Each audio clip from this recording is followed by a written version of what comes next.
Bab 1262 Tuan. Ada orang. Mileye berbalik menatap istana itu, tapi dia tidak merasakan ada orang di dalamnya. Mileye tersenyum, "Kakak, mungkinkah itu tuanmu?" Kakak diam.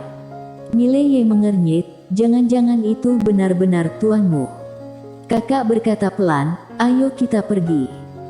Sangat jelas, dia tidak ingin Mileye masuk. Kemudian, suara lain terdengar dari dalam, "Kamu takut apa?" Cara merangsang. Mileye menggeleng dan tersenyum, "Aku tidak takut apa-apa, aku hanya merasa tidak perlu masuk untuk mengambil risiko, tidak ada manfaatnya, menurutmu." Tidak takut tidak berarti harus masuk. Suara itu tertawa, "Kamu ingin mendapatkan keuntungan." Mileye tersenyum, "Kamu punya." Suara itu berkata, "Escape sesungguhnya, apakah itu bisa dianggap keuntungan?" Mileye diam. Suara itu berkata lagi, "Kamu hanya punya satu kesempatan." Pada saat ini, kakak tiba-tiba berkata, "Pergi." Nain juga berkata, "Pergi. Jangan ragu." Suara itu tertawa, "Pergi saja." Mileye tersenyum, "Aku juga ingin melihat dan mengenal master pertama di dunia Tao sebelumnya." Setelah itu, dia berjalan ke dalam istana. Kakak tiba-tiba mendesah pelan, "Kamu mungkin akan menyesal." Mileye tersenyum, "Kakak mau aku masuk, bukan?" Kakak diam. Di lantai 9, tiba-tiba Nain berkata, "Anak muda, kenapa harus mengikuti ego?" Mileye tersenyum, "Aku hanya ingin melihat orang yang pernah menjebakku." Sambil bicara, ia sudah masuk ke dalam istana. Di dalam istana, ada seorang pria berambut panjang yang duduk di tanah, rambutnya terurai, sedikit menunduk dan tidak bisa melihat wajah aslinya. Mileye sudah bisa menebak siapa orang di depannya. Gita Ye. Saat ini, kakak dan aturan Tao lainnya tiba-tiba muncul di samping Mileye. Melihat pria berambut panjang di kejauhan, kakak dan yang lainnya sangat bersemangat. Sangat jelas, Mileye tidak salah menebak. Saat ini, pria berambut panjang berkata pelan, "Kalian semua sudah datang." Kakak menatap pria berambut panjang dengan ekspresi rumit, "Tuan." Pria berambut panjang tersenyum, "Aku hanya sebuah bayangan." Sebuah bayangan. Pendahulu yang asli sudah lenyap. Ekspresi kakak sangat kompleks, "Tuan, dulu." Pria berambut panjang tersenyum, "Seharusnya inilah yang disebut takdir. Benar-benar tidak ada yang lebih baik dari aturan Tuhan." Saat ini, ia menatap Mileye, "Apakah kamu sudah masuk ke tingkat escape pertama?" Mileye tersenyum, "Semi escape." Pria berambut panjang berkata pelan, "Bagaimana dengan dia?" Mileye menatap pria berambut panjang, "Maksudmu wanita bergaun polos?" Pria berambut panjang mengangguk. Mileye berkata, "Sudah pergi ke tempat yang sangat jauh." Setelah diam sejenak, pria berambut panjang berkata, "Aku pernah bertarung dengannya." Mileye tidak menjawab. Pria berambut panjang tersenyum, "Kamu sudah tahu bagaimana akhirnya." Mileye diam. Pria berambut panjang lanjut berkata, "Saat aku memilihmu, aku hanya melihat aura keberuntunganmu, tapi aku tidak menyadari banyaknya variabel sebab akibat yang ada di dirimu." Tidak, pada waktu itu aku sudah merasakannya. Tapi aku merasa diriku bisa melakukannya, aku merasa bisa menahan. Kemudian ia menggeleng dan tersenyum, "Kebodohan bisa membunuh orang." Mileye berkata sambil tersenyum, "Senior, menurutku, kamu punya reputasi yang baik di alam semesta 5 dimensi." Pria berambut panjang tertawa, "Apakah orang baik tidak akan melakukan hal-hal buruk?" Mileye diam. Pria berambut panjang tersenyum tipis, "Orang baik juga bisa melakukan hal-hal buruk, dan orang jahat juga bisa melakukan hal-hal baik." Mileye tersenyum, "Benar juga." Kemudian ia melihat ke arah kakak, lalu berkata, "Kakak dan yang lainnya tadi tidak membiarkanku masuk. Aku tebak, mereka takut kamu akan merasukiku." Pria berambut panjang tersenyum, "Kalau aku berniat merasukimu, bagaimana caramu untuk menghalangi?" Kemudian ia membuka tangannya, dan menara penjara alam langsung muncul di tangannya. Ini diciptakan olehnya, menara penjara alam tentu saja memilihnya. Mileye berkata sambil tersenyum, "Apakah kamu tahu kenapa aku berani masuk?" Pria berambut panjang berkata, "Wanita bergaun polos." Mileye menggeleng, "Karena aku merasa bahwa pendahulu telah lenyap, hilang selamanya." Pria berambut panjang diam. Mileye lanjut berkata, "Mengenai menara kecil ini, kalau kamu ingin mengambilnya kembali, kamu bisa melakukannya kapan saja. Awalnya itu memang bukan milikku, aku tidak akan memaksanya untuk mengikutiku." Sambil berkata, dia melihat ke kakak dan yang lainnya, "Kalian juga. Kalian sudah membantuku, aku mengingatnya di hati. Tapi aku selalu tahu bahwa kalian tidak berkewajiban untuk membantuku, karena kalian tidak berhutang kepadaku." Bagi Mileye, jadi orang tidak boleh menganggap semuanya sudah seharusnya. Singkatnya, tidak boleh menganggap bahwa orang lain membantu kita merupakan hal yang sudah sewajarnya. Kakak dan yang lainnya memang tidak berhutang kepada Mileye. Jadi, seperti yang Mileye katakan, kalau kakak dan yang lainnya benar-benar ingin pergi, dia pasti tidak akan memaksa mereka. Orang lain membantu kita itu adalah budi, tidak membantu itu adalah pilihan mereka. Mendengar kata-kata Mileye, kakak dan yang lainnya menatapnya dengan ekspresi yang rumit. Saat ini, pria berambut panjang tiba-tiba tertawa, "Lumayan, sikapmu ini sangat bagus. Tapi kamu benar-benar bersedia masuk, itu pasti karena memiliki keyakinan yang kuat terhadap diri sendiri, bukan?" Mileye bertanya balik, "Apakah kamu akan merasukiku?" Pria berambut panjang berkata sambil tersenyum, "Menurutmu?" Mileye menatap pria berambut panjang, dia membunuh pasti tidak akan meninggalkan masalah. Tiba-tiba, semuanya menjadi hening. Beberapa saat kemudian, pria berambut panjang tertawa, "Hebat, Mileye. Apa yang kamu katakan benar, dia membunuh pasti tidak akan meninggalkan masalah." Seperti yang dikatakan Mileye, pendahulu sudah benar-benar menghilang. Sosok di depan ingin memasukinya. Sama sekali tidak mungkin. Karena dia bahkan tidak terhitung sebagai jiwa. Bahkan jiwa pun bukan, bagaimana cara dia merasuki Mike Ye? Bisa dikatakan bahwa pendahulu bahkan tidak memiliki modal untuk merasukinya.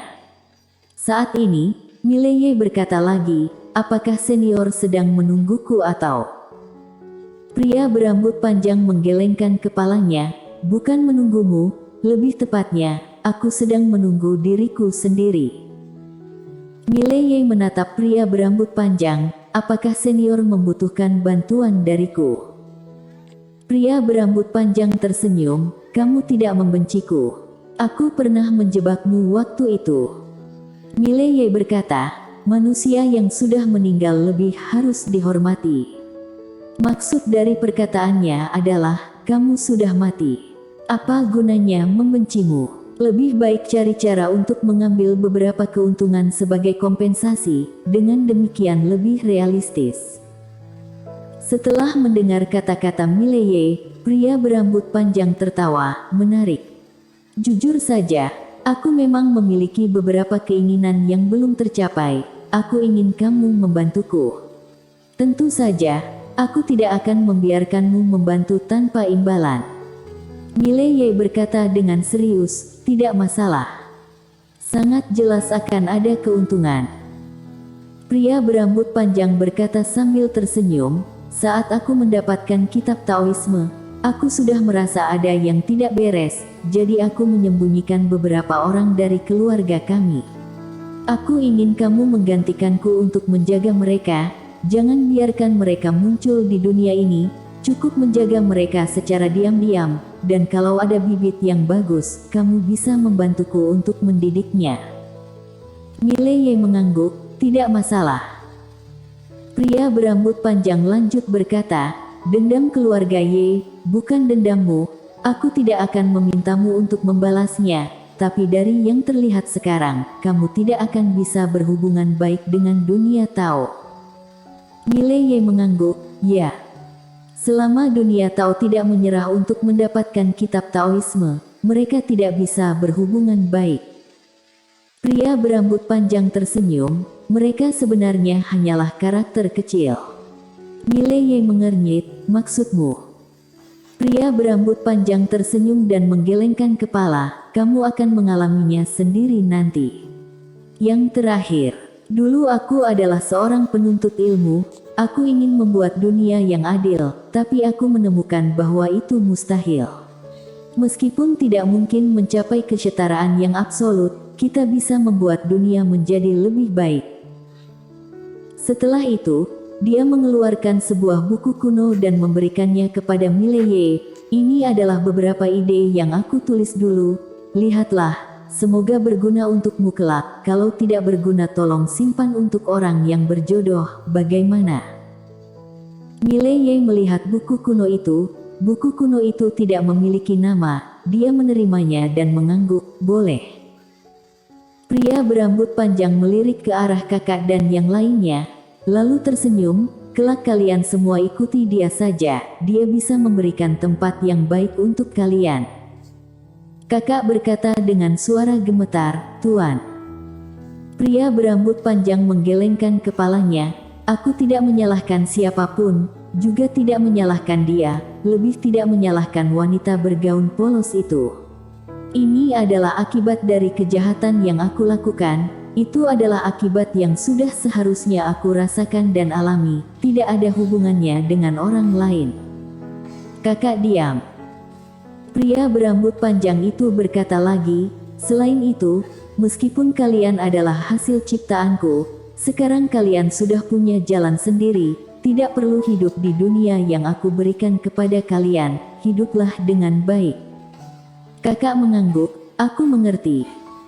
Pria berambut panjang itu tersenyum, mengikutinya berbahaya, tapi ada peluang juga. Kakak meragu sejenak, lalu berkata, Tuan, apakah Anda tahu faktor dari kutukan yang dialaminya? Pria berambut panjang itu melirik Mike Ye, dan mengangguk, tahu sedikit. Kakak segera berkata, apakah Anda punya cara untuk membantunya melepaskan diri dari kutukan itu? Pria berambut panjang diam selama beberapa saat, lalu menggelengkan kepalanya, tidak bisa. Mike Ye bertanya, apakah bisa saat senior berada dalam keadaan puncak?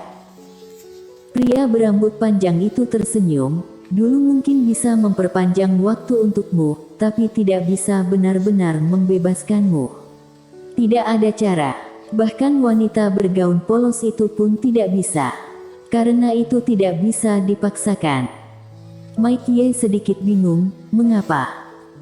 Pria berambut panjang tersenyum, sebenarnya, itu tidak bisa disebut faktor kutukan, itu harus disebut sebagai akibat dari kutukan.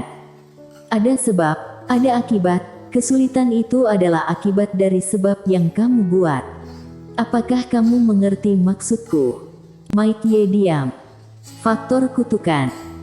Maksud pendahulu sangat sederhana, sebab akibat adalah sebab yang dia buat. Mike Ye berkata dengan serius, aku tidak pernah melakukan apapun di dunia ini. Pendahulu berkata sambil tersenyum, kamu tidak melakukan apapun, tapi aku masih bisa menemukanmu. Mike Ye melihat ke pendahulu. Pendahulu tersenyum, dunia ini memang seperti itu, seringkali dunia jahat padamu, meskipun kamu tidak melakukan apa-apa, atau bahkan hatimu baik, masih bisa datang masalah. Dan ada orang-orang jahat, melakukan hal-hal buruk, tapi mereka masih hidup dengan baik. Mileye mendesah, kenapa? Pendahulu melihat ke Mileye, karena jalan karmik sudah runtuh. Mileye bingung, jalan karmik. Pendahulu mengangguk, ada ungkapan, baik mendapatkan balasan baik, jahat mendapatkan balasan jahat. Dulu, ada sistem karmik yang sangat sempurna, baik mendapatkan hasil baik, jahat mendapatkan hasil jahat. Orang kalau ingin masuk ke reinkarnasi, bukan diatur oleh mereka sendiri, tapi berdasarkan kebaikan dan kejahatan hidup mereka sendiri.